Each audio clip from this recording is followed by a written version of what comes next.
Oi pessoal, paz, tudo bem? Então vamos a mais um vídeo. Hoje eu vou falar um pouquinho sobre o meu diagnóstico do TDAH, que eu acho que já faz uns 2 anos já que eu recebi esse diagnóstico.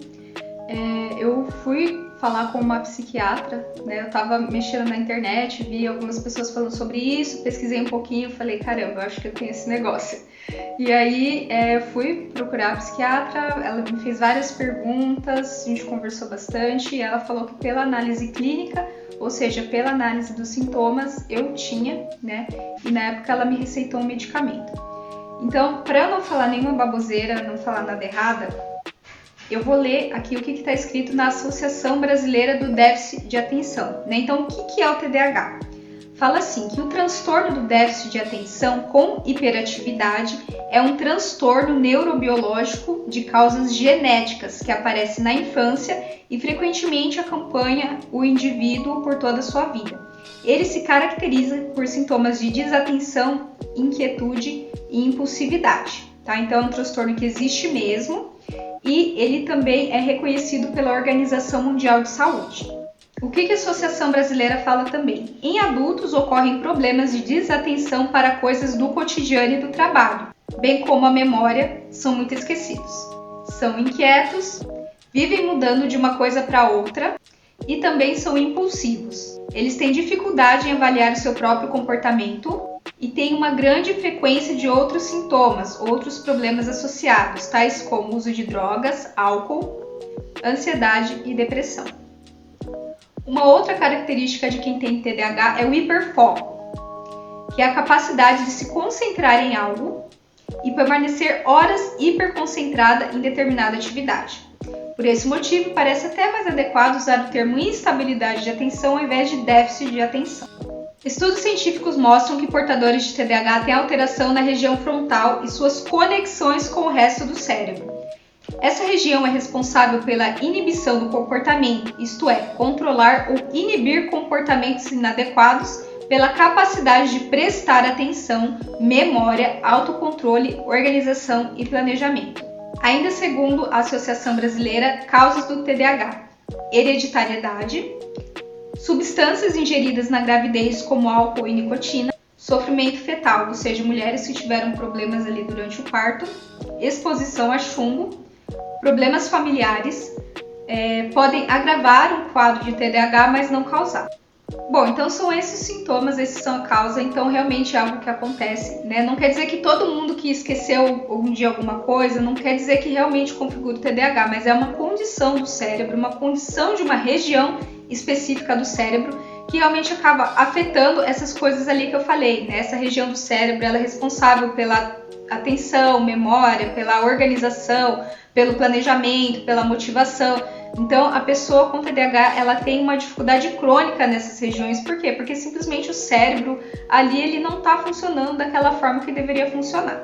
Então, quem convive de perto comigo já percebeu muitas dessas coisas, né? Então, por exemplo, a questão de ser esquecida, né? Eu sou muito esquecida.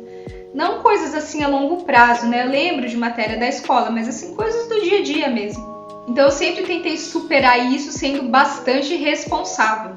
Mas eu já tive problemas muito sérios com isso, né? Que nem eu falei, se você esquecer um dia, de vez em quando é uma coisa, mas é algo crônico, algo que acompanha e atrapalha a sua vida. Então, eu já esqueci das mais diversas coisas que você pode imaginar, mas o mais sério para mim foi que eu esqueci da matrícula da faculdade. Eu tinha feito um concurso para uma faculdade estadual, estudei pra caramba, passei. E esqueci, simplesmente esqueci que tinha que fazer matrícula, esqueci a data, eu lembrei um tempão depois, eu fui lá, já tinha perdido a minha matrícula e por causa disso eu tive prejuízo de 1 ano, né? Eu tive vários problemas no trabalho, enfim, tive que refazer, atrasou minha vida 1 ano por causa desse esquecimento. No meu caso, eu não tive problemas na escola, por quê? Lembra que eu falei ali a questão do hiperfoco, né? O TDAH, ele fixa numa coisa que ele gosta com muita facilidade, ele fica horas ali. Então, 2 dos meus hiperfocos é estudar e o outro é ler. Então, eu nunca tive problema em sala por causa disso, porque eu gostava, né? Eu gosto de estudar, eu gosto de ler. Então, eu não tive problemas nesse sentido. Então, hoje eu tiro proveito disso porque, gente, minha profissão atualmente é ser revisora. Então, eu fico o dia inteiro lendo, né? Pra mim tá ótimo. não necessariamente toda pessoa que tem TDAH vai ter ali problemas na escola, né? Muitos têm, enfim, por causa da hiperatividade, mas, como eu falei, a minha hiperatividade é mental, a minha cabeça funciona muito, assim, todo o tempo, né? Eu tenho uma mente muito ansiosa, né? E muitas pessoas que têm TDAH têm essa questão da ansiedade também, né? Só que, por outro lado, se eu preciso fazer alguma coisa que eu não gosto, que eu não quero, que não é um dos meus hiperfocos, pra mim é muito difícil. Eu vou, assim, procrastinar até o último momento, até alguém me cobrar pra fazer aquilo, coisas que eu não tô a fim de fazer. Então, pra mim, coisas que eu gosto de fazer, que eu quero fazer é muito fácil, mas coisas que eu não quero fazer, tem dia que é praticamente impossível. O que acaba sendo confundido com preguiça, né? A pessoa, às vezes, tem TDAH, acha que ela é preguiçosa porque ela não consegue fazer uma coisa que ela não gosta de fazer. Mas como ela tem essa dificuldade ali na região do cérebro da motivação, ela fica muito desanimada, às vezes, de fazer alguma coisa que ela não gosta de fazer, né? Então, esse acho que é o meu pior desafio, eu acho, assim, é você ser um adulto funcional. E até mesmo por isso, muitas pessoas, elas são diagnosticadas mais quando é adulto, né? Quando criança não dá pra perceber, porque, enfim, quando você é criança, tem sempre alguém ali te cobrando, fazendo as coisas chatas pra você. Mas como o TDAH ele tem problema nessa autorregulação, quando ele é adulto, ele tem que ser o chefe de si mesmo, aí fica complicado, né? Não tem ninguém ali te pedindo para fazer as coisas, então você acaba tendo essas dificuldades e acaba percebendo aí esses sintomas. Então, um outro problema que muito TDAH tem é a questão da desorganização. Então, assim, no meu trabalho eu consigo ser organizada por causa que eu falei, né? Tem sempre alguém ali comigo, né? Enfim, agora que eu tô home office, eu tive que aprender, né, a me autorregular, assim, nesse sentido, a me auto-organizar, mas quando tem alguém ali comigo, pra mim fica mais fácil. Então, assim, eu tenho uma tendência natural de ser desorganizada com as minhas coisas, que só dependem de mim, que não tem ninguém ali me pedindo, me cobrando, né? Atualmente eu tô melhor, até mesmo porque o meu marido, ele me ajuda muito. Ele é uma pessoa bastante organizada, ele cobra essa organização. Outra coisa também, né, a questão do hiperfoco. A gente, enfim, pula de hiperfoco para hiperfoco com muita facilidade. Então, às vezes, você descobre uma coisa nova e você se apaixona por aquilo e você começa, enfim, nossa, fica 24 horas pensando naquilo, fazendo aquilo e gasta dinheiro e daí, de repente, aquele interesse simplesmente desaparece da sua vida. Então, eu já comecei todos os cursos que você pode imaginar e parei. Ou então, coisas que eu me interessei muito, uma época assim, de repente, eu larguei mão. Desde curso de pintura em tecido, caligrafia, esportes, várias coisas. Então é muito difícil eu achar interesses ali que me acompanham ao longo dos anos. Né? Então esse é um problema muitas vezes do TDAH, de começar várias coisas e não terminar. Então faculdade eu também já comecei, fiz 2 anos e parei porque eu não gostava, não conseguia ir nas aulas porque eu não gostava. Então esse é um problema, né? Então assim, esses sintomas eu comecei a perceber mais na adolescência, me acompanharam na vida adulta inteira, né? Algumas coisas ficaram mais crônicas, como eu falei, mais difíceis porque você tá sozinha ali, você tem que se autorregular. Mas aí eu achei que era, não, se eu me esforçar mais, se eu tentar mais, mas parece que todos os meus esforços nunca eram suficientes para eu conseguir resolver essas coisas. Então, como eu falei, eu vi na internet, fui pesquisar, a psiquiatra falou que eu tenho e me receitou uma medicação. Por motivos pessoais eu não tomei essa medicação e estou tentando resolver isso de outras formas. Então, o TDAH ele não tem uma cura conhecida no momento, mas ele tem tratamento. Né? Você conseguir driblar isso e viver de uma forma mais normal possível, né? Você contornar isso, porque para mim o maior problema é você ser um adulto funcional, que consegue cumprir ali com as suas responsabilidades do dia a dia mesmo, né? Enfim, fazer as coisas chatas, se autorregular e todas essas coisas. Então, atualmente, não vou dizer que, nossa, resolvi 100%, né, de tudo, não. Tem muitos dias ainda que pra mim é uma batalha, pra mim é muito difícil, eu ainda esqueço as coisas, enfim. Mas eu acho que já tô no caminho aí de melhorar cada vez mais. Então, o que eu tenho feito? Uma das coisas que eu fiz, diminuir o açúcar. O açúcar é um veneno para o nosso cérebro, né? Então eu tenho tentado diminuir o açúcar. Isso para mim tem sido muito difícil, porque eu amo chocolate. Então para você ter uma ideia, eu comia chocolate várias vezes por dia, né? Então hoje em dia eu fico dias sem comer chocolate, é uma vitória. Mas eu tô diminuindo isso porque o açúcar refinado, né, muitos industrializados ali, eles fazem mal ali para a região do nosso cérebro. Então eu tenho tentado diminuir cada vez mais. Outra coisa também é exercício físico. O exercício físico faz bem não só para o nosso corpo, mas ele faz muito bem para o nosso cérebro. Então eu tenho percebido uma melhora na minha disposição, no meu ânimo. Inclusive nos dias que eu não faço exercício, eu me percebo mais desanimada, né? Então isso é algo que tem me feito bem e com certeza tem melhorado aí para me dar mais motivação e mais disposição para as coisas do dia a dia, para as coisas que eu preciso fazer. Sabendo disso, né, sabendo que é uma questão de regulação, uma questão de substâncias ali no cérebro, o que eu percebi? Eu percebi que naturalmente eu acordo mais animada, né? Isso é normal, a gente tem um pico ali de dopamina de manhã, que é o que faz a gente acordar, e ao longo do dia isso vai diminuindo. Então o que eu faço? Eu deixo as tarefas mais chatas para amanhã, pro período da manhã, quando eu sei que o meu corpo ali tá cheio de dopamina, né, natural. Então, coisas chatas eu não faço à tarde, né? Que é quando, enfim, eu vou assim por meio desanimando, eu deixo para fazer de manhã, que é o período que eu estou mais animada. Então, essa é uma estratégia que eu tenho tentado fazer para fazer as coisas chatas que geralmente eu não tenho vontade de fazer. Outra coisa que eu percebi que me faz muito mal também é isso aqui. Feed, isso é um veneno para mim. Então, isso acelera muito a minha cabeça, deixa um pensamento muito acelerado, me deixa ansiosa. Então, às vezes eu dou uma pausa nas redes sociais, às vezes eu fico um tempão sem ver, assim. Uma pessoa que tem me ajudado bastante também é o meu esposo. Ele não concorda 100% com esse diagnóstico, né? Às vezes ele acha, todo mundo tem TDAH, não sei o quê, o que não é verdade, né? O que hoje temos são mais informações sobre isso, as pessoas estão buscando mais diagnósticos, então por isso que as pessoas estão descobrindo mais. Enfim, mas ele me ajuda bastante a lembrar das coisas, né? Ele entende, assim, aqueles dias que eu tô mais desanimada, então ele não força muito as coisas, sabe? Ele me deixa ali, ele me ajuda.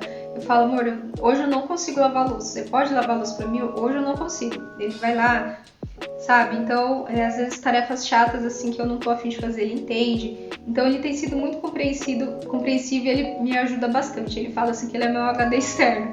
Então muitas vezes coisas que eu tô esquecendo, assim, coisas importantes, ele me ajuda a lembrar, ele tá sempre ali de olho, porque ele sabe que às vezes eu esqueço as coisas. Outra coisa que me ajuda também é o smartphone, isso é uma maravilha. Antes dele existir, gente, eu já tenho 36 anos, tá? Então na minha adolescência não tinha smartphone. Eu usava agendas e post-its, papeizinhos assim espalhados pelas coisas e também lembretes visuais, né? Então, por exemplo, nossa, eu tenho que, sei lá, lavar essa roupa. Eu deixava a roupa perto, assim, num lugar visível. Então isso muitas vezes acabava causando muita bagunça, porque você vai largando esses lembretes visuais pela casa e de repente você tá com muita coisa ali. Isso é algo que até hoje eu faço, né? Então, por exemplo, eu tenho que mandar um negócio, né, eu tenho que enviar um negócio para um lugar, tá em cima ali, então eu lembro. Mas eu uso muito smartphone, eu uso muito alarme, Google Agenda, e eu não deixo assim para lembrar de um compromisso da minha memória, jamais. Eu sempre coloco alarmes, e ainda assim às vezes acaba falhando esses alarmes. Não que ele não toca na hora que ele tem que tocar, mas às vezes eu tenho que pensar muito bem. Quando esse alarme tocar, onde que eu vou estar? Então, por exemplo, uma vez eu perdi um compromisso porque eu coloquei 2 alarmes, mas um alarme tocou, eu estava dirigindo, e o outro alarme tocou, eu estava no meio do treino da academia. Então, eu não vi os 2 alarmes e quase perdi o compromisso, sabe? Cheguei atrasada. Então, enfim, mas tudo eu coloco agenda, até para tirar o feijão do fogão, sabe? Para buscar meu filho na escola, para pegar quando eu preciso pegar ele na escola, enfim. Outra coisa também que influencia bastante é a questão do sono. Também é uma bola de neve. Tipo, você tem TDAH, não dorme direito, daí você não dorme direito, daí agrava e vai indo. Então eu percebi o quanto que isso faz diferença na minha vida. Então assim, eu tinha aquela rotina noturna, né? De ficar até tarde assistindo filme, assistindo série. Enfim, eu geralmente não faço mais isso. O meu filho vai dormir, eu já vou dormir também bem cedo, assim, em torno de umas 10 horas. E isso ajuda muito. A qualidade do sono, eu deitar e dormir a noite inteira assim ajuda muito. Eu até converso bastante com meu marido, porque ele é mais noturno, assim, ele gosta de ficar assistindo até tarde, então a gente já conversou bastante. Então, quando ele não vai dormir comigo, ele entra quietinho no quarto, ele não faz barulho, sabe? Ele não fica mexendo nas coisas ali no quarto. Ou então, se ele acorda mais cedo que eu, ele sai devagarzinho, pra não me acordar, porque eu preciso desse sono, né? Então, estamos numa fase que eu tô conseguindo fazer isso com meu filho, porque graças a Deus, aleluia, o meu filho dorme a noite inteira. Então eu consigo fazer isso, né? Coisas que, enfim, quando ele era recém-nascido eu não conseguia, mas eu preciso desse sono reparador, porque se eu não durmo direito, no outro dia eu fico, enfim, um caco o dia inteiro. E a última coisa que tem me ajudado também é a questão da terapia, né? Eu converso bastante sobre isso assim com o meu terapeuta, a gente tenta entender várias coisas juntos, né? Alinhar várias coisas. Então, no momento ele acha também que eu não preciso de medicação, né? Então, também por isso eu não tô tomando essa medicação. Mas, enfim, é isso. São todas essas coisas que eu tenho feito. Mas como eu falei, eu preciso de muita disciplina, né, pra fazer tudo isso. Não é todo dia que eu consigo, tem dia que eu falho, tem dia que enfim, não vai, sabe? Tem dia que não vai, então eu tenho que simplesmente ter calma comigo mesma, ter paciência comigo mesma. E amanhã é outro dia, né? Então, os dias que eu tô bem, eu tento correr o máximo que eu posso, assim, dopamina, faço, né? Mas tem dias que realmente eu entendo que eu não consigo, né? Que é um dia que eu não consigo, que bate aquele desânimo e eu preciso ter paciência comigo mesma. Então, assim, por que foi importante ter o diagnóstico? Primeiro, para eu ser mais gentil comigo mesma, né? Porque quantas vezes eu pensei que eu era preguiçosa, eu achei que era burra e coisas assim, né? Muitas pessoas que têm TDAH acabam tendo uma baixa autoestima por conta dessas coisas, né? Que você não consegue fazer, você se sente incapaz, quando são simplesmente condições ali do seu cérebro, né? Que enfim, acontece.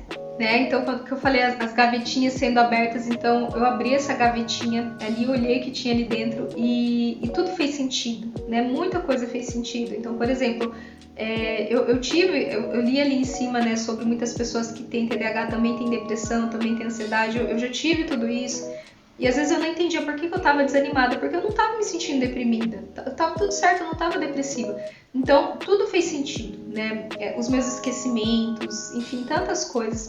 Então, foi muito importante ter o diagnóstico, saber o que fazer com isso, né?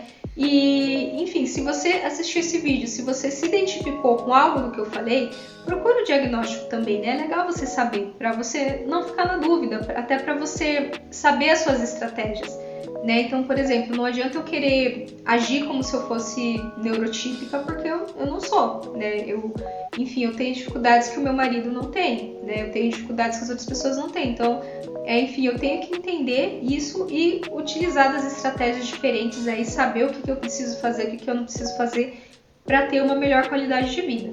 Enfim, é isso. Essa foi a minha história aí com o TDAH, como é que foi o diagnóstico, né? Se você tem alguma dúvida, vai pesquisar sobre isso, assim, vai conhecer, né? E eu tenho certeza, enfim, que as coisas podem melhorar para você, né? Que, enfim, tantas pessoas, né, têm descoberto isso, inclusive pessoas cristãs.